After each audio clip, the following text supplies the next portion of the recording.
Pinasusumitin na ng Kamara ang Philippine Coast Guard ng kanilang Comprehensive Strategic Modernization Plan. Hinggil yan sa pagsisimula ng budget season.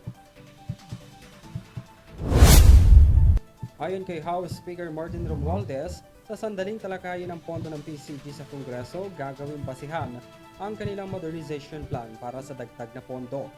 Aniya, dapat nakadetalye sa plano ang pagpapalakas ng kakayahan sa pagpapatrolya at proteksyon sa karagatan na sakop ng Pilipinas, lalo na sa West Philippine Sea. Sa isusumiting modernization plan, gusto makita ng Kamara ang kasalukuyang kalagayan ng assets ng PCG, mga kailangan i-upgrade na vessels at equipments, training program para sa mga personnel at inisyatibo para sa regional cooperation at maritime law enforcement. Tiniyak ng House Speaker na committed ang Kamara na suportahan ang pagpapalakas sa ahensya.